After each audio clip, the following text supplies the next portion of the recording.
아버지가 남편에게 존댓말 쓰라고 오지랖을 떠는 모습에 정이 떨어져 더 이상은 이 관계를 이어가고 싶지 않습니다. 요즘에도 예비 며느리에게 남편한테 존댓말 쓰라고 하는 집 있나요?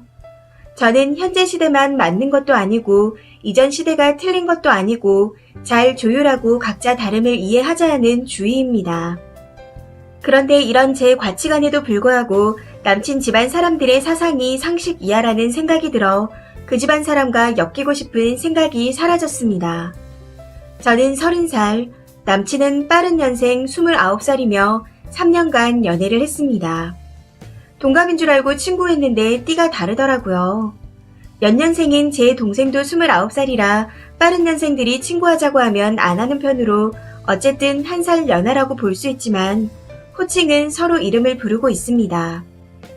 저의 성격은 나름 정의로운 편이고 불합리한 것을 참는 성격이 아닙니다.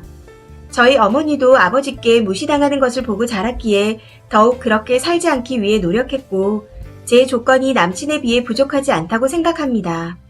사실상 그렇고요.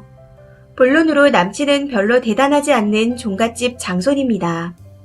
사귀기 전에 제사가 많아도 그러려니 했고 남친 부모님, 특히 어머니가 3년간 꾸준히 많이 챙겨주시고 본인이 시집살이 너무 심하게 당하셔서 저한테 그렇게 안 하시려는 게 많이 느껴졌어요. 그래서 저도 남친을 사랑하는 자상한 맏며느리로 들어갈 각오는 되어 있었습니다.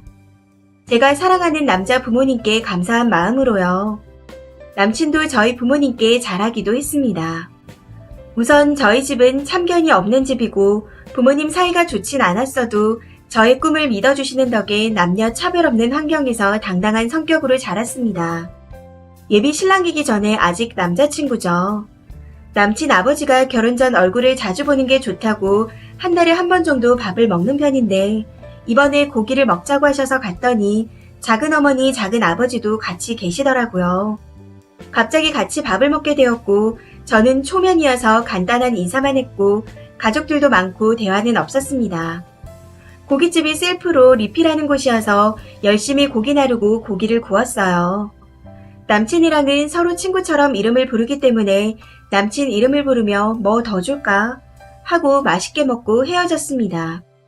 그때 작은 아버지란 사람과 작은 어머니란 사람 눈빛이 별로였지만 매일 보는 것도 아니고 대화도 안 해봐서 그냥 넘어갔습니다. 그때는 그게 무엇 때문인지도 몰랐고 관심도 없었으니까요. 그런데 이번 사건이 있기 전 1년 연애하고 조금 지났을 무렵 남친 집에 인사를 갔는데 생전 처음 보는 고모라는 분께서 제가 남친에게 반말을 한다며 도착한 지 10분 정도 됐을 때 초면에 가족들 앞에서 무안을 준 적이 있습니다. 자기도 조카들한테 존댓말 쓴다고요. 생각해서 말해준다는 식이셨고 그때 남친 아버지도 술에 취해 웃으며 그래 존댓말 써야지 하시며 한마디 거들었고 남친이란 새끼도 어른이 말한다면 그냥 듣고만 있었습니다. 그러면서 잘못된 건 알려주시라는 개소리를 짓거렸어요. 참고로 남친 어머니는 젊었을 때부터 지금까지 시댁살이를 호되게 당하셔서 고모와 남친 할머니랑은 대화를 안 하십니다. 저는 처음 온 집에서 당황했지만 서러운 마음을 뒤로하고 눈물을 참고 웃으며 인사드리고 나와 눈치 없는 남친에게 죽도록 따졌습니다. 남친이 그때는 뭐가 잘못됐는지 모르더라고요. 이때 저는 신뢰가 깨져 결혼식 날까지 잡았다가 준비가 안 되었다고 결혼을 미뤘습니다. 남친 부모님은 왜 미룬지 모르십니다. 남친이 말씀 안 드렸다고 하네요. 워낙 소통도 안 하고 신중한 건지 무심한 건지 일 처리도 늦습니다. 헤어지네 마네 하다가 결국 서로 사랑했기에 이해해보며 이런 상황에서 노력해보겠다고 해서 다시 결혼 날짜를 잡았고 진행 중에 어제 남친네 놀러가서 식사를 한 거였습니다. 어머니는 일 가셔서 아직 안 오셨고 아버지가 소주 한잔 하자고 하셔서 훈훈하게 대화를 하며 앞으로 살 신혼집 이야기도 하고 즐거운 시간을 보냈습니다. 그런데 남친 아버지가 술이 드셨는지 갑자기 한 가지 고칠 게 있다며 남친에게 반말을 하지 말라고 하시더라고요. 고모랑 작은아버지도 제가 남친에게 반말을 한다고 흉보셨나 보더군요. 예전에는 남친 태도며 집안 분위기에 당황해서 아무 말 못했지만 가뜩이나 이해도 안 되고 있던 상황이라 투정식으로 저는 그러기 싫다고 했습니다. 결혼도 안 했고 아직 여자친구이고 적응할 시간도 필요한데 갑자기 하시라면 못하고 아버님께서 말씀하신 것도 아니고 작은아버지 고모님이 말씀하신 거 듣기 싫다고 했습니다. 그냥 지나가면 저를 등신에 부리기 쉬운 며느리로 생각할 것 같아서 할 말을 했어요.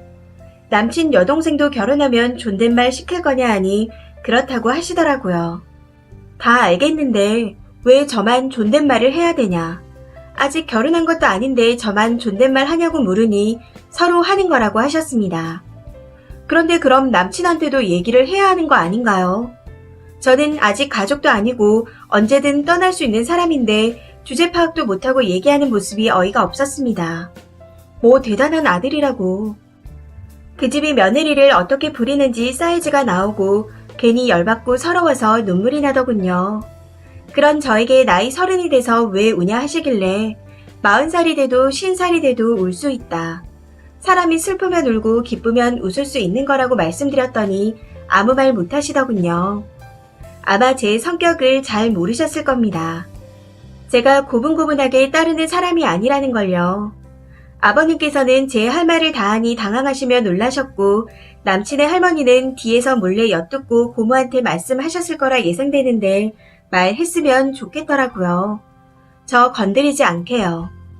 남친도 화나서 아버지한테 시대가 바뀌었다며 그만하시라고 얘기하는데 별로 와닿지 않았습니다. 그래서 저 스스로 그 집안에서 저를 변호했어요. 남친이 그렇게 할 거면 진작에 해야 됐다고 생각을 했거든요. 퇴근하고 오신 어머니께서 제가 오는 모습에 놀라셔서 아버님께 화를 내셨습니다. 천천히 얘기해도 되는 걸 결혼도 안 한 애한테 그렇게 얘기하냐고요. 뭐 대단한 집안이라고 시대 파악 못하는 그 집안 분위기와 그딴 무례한 행동, 그리고 상식 이하의 상식선을 더 이상 설명하고 싶지도 않고 바꾸고 싶지도 않았습니다. 남친에 비해 제가 여러모로 부족하거나 꿀리지 않고 저도 저희 집에서 귀하게 자랐는데 뭐하고 있는 건가 하는 생각이 들었습니다. 그대로 집에 간다고 인사드리고 나오니 어머님께서 걱정돼서 쫓아나오시고 아버님께서도 미안하다고 하시더군요. 그런데 어머님께서 아버님께 뭐라고 하신 게 민망했던 건지 제가 계속 운다며 울지 마라 화를 내시는 겁니다. 밖에 나가서 남친에게 니네 가족 때문에 파혼할 거라고 얘기하고 집에 가는데 속에서 올라오는 분노의 눈물이 계속 터져 나왔습니다. 새벽까지 울다가 너무 울어 눈이 튀어나올 것 같고 두통이 심해서 약을 먹고 천천히 다시 생각을 해봤습니다.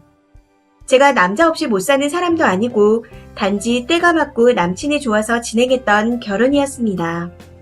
결론은 제가 그 불구덩이로 들어갈 필요가 없다는 것 외에 다른 생각은 나지 않았습니다. 그리고 그 가족들을 다시는 보기도 싫어서 정리하자고 얘기했어요. 출근하려고 오전에 폰을 보니 남친 아버지의 부재중 전화가 떠 있는데 다시 연락이 와도 안 받을 거고 정리를 하려고 합니다. 그 집 수준에 맞는 며느리를 찾길 바라는 마음뿐이네요. 요즘도 이런 집이 있는지 궁금합니다.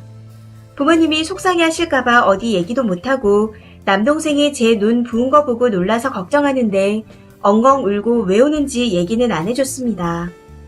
너무 열받고 말할 곳이 없어서 두서없이 적어봤어요. 다들 정말 현명한 결혼하세요. 가족들 자주 만나보시길 바랍니다. 남친을 사랑해도 의외의 복병들이 나타나네요. 남친만 보지 말고 가족들도 오래 보고 분위기도 보시고 결혼하길 바랍니다. 그 집 며느리 되었으면 얼마나 하대했을지 지금이라도 알아서 다행이에요. 남자친구 만나 오늘 정리할 거고 이 글도 보여줄까 합니다. 긴 글 읽어주셔서 감사합니다. 댓글입니다. 첫 번째 댓글. 부모님이 걱정할 거란 착각은 말아요. 부모님은 쓴이 생각보다 훨씬 강하고 인내할 줄 아십니다. 내 딸이면 잘했다고 업어주고 동네 잔치하겠어요. 종가 대단한 재산 물려준대요. 저는 종부에게 많은 재산을 물려줬다고 어디서 봤는데 막강한 권력을 주었다고 합니다.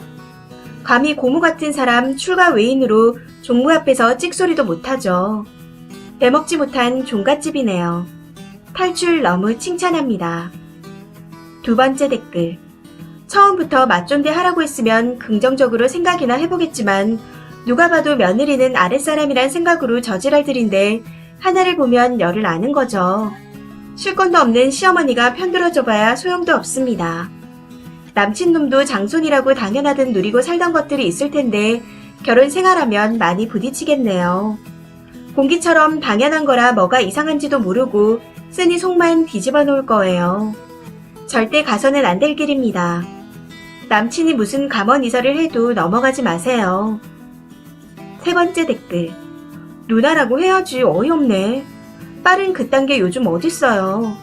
이래서 빠른 폐지시켰죠. 빠른 년생 조기 입학 가능한 거 폐지시킨 지 이미 한 20년이 된 것 같은데. 그리고 빠른이라 해도 사회에선 누나가 맞죠. 누나라고 하라고 하고 발로 차버리세요. 4번째 댓글. 그 집 엄마도 복병이네. 천천히 얘기해도 되는 걸 결혼도 안 한 사람한테 왜 얘기 안 하는 걸 보니 자기도 그 사상에 동조하는데 아들 여친 앞이라 감싸주는 척 하는 거네요. 5번째 댓글. 남자 엄마 말에 답이 있네요. 천천히 얘기해도 되는 걸 결혼도 안 한 애한테 그렇게 얘기하냐. 자기가 시집살이 호되게 해서 시집살이 안 시킬 생각인 건 아마 사실일 건데 대신 그 호된 시집살이 기준이 남들이랑 좀 다를걸요. 결과적으로 시집살이는 시집살이대로 당하면서 유세도 들어야 될 수 있어요. 이 사연은 여기까지입니다. 시청해주셔서 감사합니다.